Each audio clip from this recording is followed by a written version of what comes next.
Merci, il ne doit pas être simple visiteur, il doit être un décideur, le Premier ministre Bahouri, politique en tout cas. Il est attendu, et comme on le dit, le menuisier, autant pour moi, le maçon, on le reconnaît au pied du mur. Oui, Alpha Mamadou, sur la question éventuel glissement. On ne parle pas de glissement, mais éventuel glissement du calendrier de la transition. Donc moi, je voudrais simplement rappeler qu'il y a un vieil adage qui dit que partout il y a un flou, c'est qu'il y a un loup.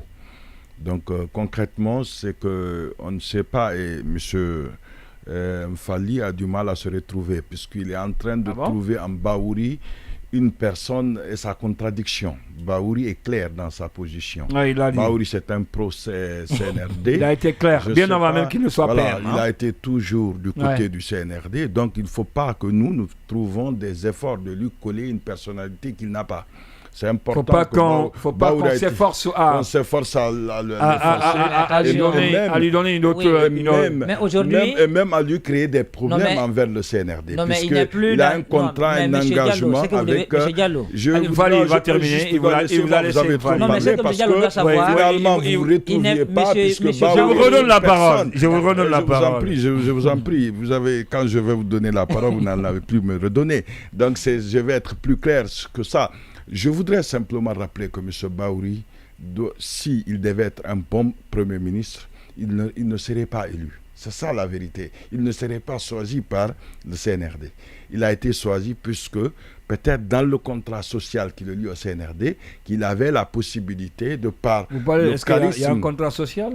Bon, oui, il y a un contrat que nous connaissons, il va réconcilier tout le monde, mais après tout, le CNRD a un petit contrat qu'il va vous donner. Et peut-être que dans ce contrat, il fait partie des missions de Bahouri, de dire il faut nous aider à faire glisser sans problème, puisqu'il semble même qu'on a, disons, réuni des sociologues pour dire, bon, on va quand même faire sortir la Constitution sans que ça ne crie.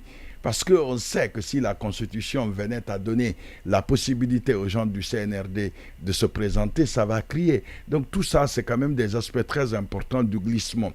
Le glissement n'est pas en réalité caché.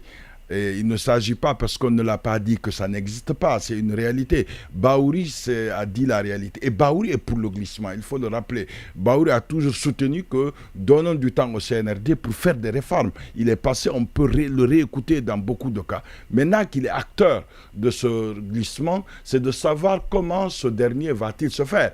Peut-être que les gens peuvent accepter le glissement, mais pour quelle raison?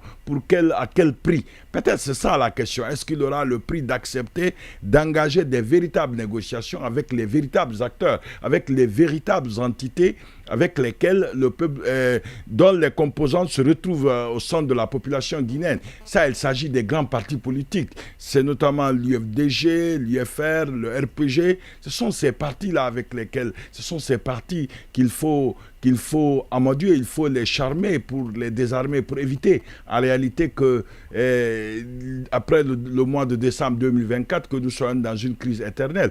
Parce que c'est vrai que par procuration, les forces vives menacent trop. Écoutez, on ne va pas laisser, mais les forces vives sont vidées de leur sens si les partis politiques qui les soutiennent en termes d'assistance et de la logistique humaine. Puisque aujourd'hui, les forces vives peuvent appeler à une manifestation. Si ce n'est pas les partis politiques qui jouent à leur faveur, rappelez-vous bien que les forces vives constitueraient quand même un tout vide, mais ils ont en commun cette mission-là de nous conduire. Aujourd'hui, la question essentiel qui pourrait se poser, c'est de savoir après décembre 2024 comment la vie guinéenne va être, puisqu'on va vivre cette étape-là. Donc la question qu'on doit se poser, c'est l'après-CNRD du 31 décembre 2024, puisqu'on va vivre ça. On ne sait pas à quel prix. Disons à partir de janvier 2025. Voilà, à partir de janvier, on va vivre une étape où il y aura assez de crise, où les engagements du 5 septembre seront écartés et finalement le peuple de Guinée décidera. Alors, que faut-il faire aujourd'hui? Il faut, moi, et ça je le pense vivement, c'est mon opinion, il faudrait mettre les juridictions, notamment la Cour suprême, à contribution pour leur demander, puisque l'engagement est là le 31 décembre 2024, qu'est-ce qu'il faut après? Qui va gouverner la République de Guinée le 1er janvier 2025? Ça, c'est important qu'il y ait une ordonnance le là-dessus. toujours, non? Non, mais on peut trouver un aménagement si le CNRD est de bonne foi. Puisque ce qui aurait empêché que les élections se tiennent, c'est un glissement qui, peut-être, selon eux, ne dépend pas d'eux. Mais peuvent accepter, et ça peut dépendre d'eux, de quitter le pouvoir et de le donner à quelqu'un qui peut organiser les élections en 6 mois. Puisque vous savez que c'est possible d'organiser... Est-ce que vous pensez que le CNRD soit prêt à le faire? Le CNRD, je pense que s'ils ont négligé, s'ils ont quand même mis derrière eux, dans leur poche, les étapes du calendrier, ils peuvent, s'ils sont de bonne foi, accepter, et je pense qu'ils ne le sont pas, mais on va quand même présumer dans le bon sens que chacun est de bonne foi, qu'une ordonnance de la Cour suprême pourrait demander au CNRD de s'écarter et peut-être envoyer Monseigneur Robert Sarah pour diriger la transition et organiser les élections. Ça, ce sont des étapes pacifiques puisque le CNRD tient à la République de Guinée. C'est du moins ce qu'ils disent régulièrement. Ils pensent que la Guinée ne doit pas être gouvernée autrement, gouvernée avec violence. Et ça, s'ils font cela, ils vont rentrer dans l'histoire puisque l'autre histoire qu'ils n'ont pas, peut-être qu'ils se seront pas, qu'ils ont écrite et qu'ils ne se sont pas rendus compte, c'est de dire qu'ils ont refusé d'organiser les élections. Parce que vous savez, regardez, ils font des étapes très difficiles. Découpage territorial, ça c'est déjà réglé. Dissolution des conseils communaux. Tout ce dont ils estiment être important et qui rentre dans le cadre de faire le glissement, ils le font très vite. Ils le font très vite. Aujourd'hui, le recensement, c'est ici que moi j'apprends avec quelques journalistes. Ouais, le recensement a commencé. Moi, je ne sais pas. Je n'ai jamais vu un seul acte qui prouve qu'il y a un recensement. Donc c'est aussi simple. Il y a un fichier électoral, il y a tout.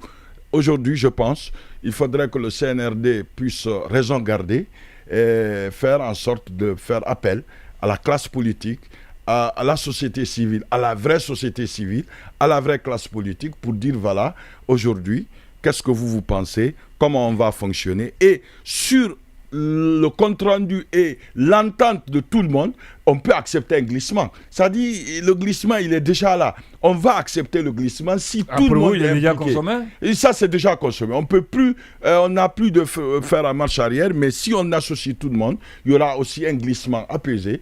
Et finalement, il y aura aussi un autre glissement plus problématique. Si alors encore pour vous, le glissement, il est déjà consommé. Il est déjà la question qu'il faut se poser, c'est de savoir comment on va avec qui on fait ce glissement. Voilà, avec qui ce glissement. Et peut-être si on rassure la classe politique et la société civile, elle pourrait bien accepter. Oui.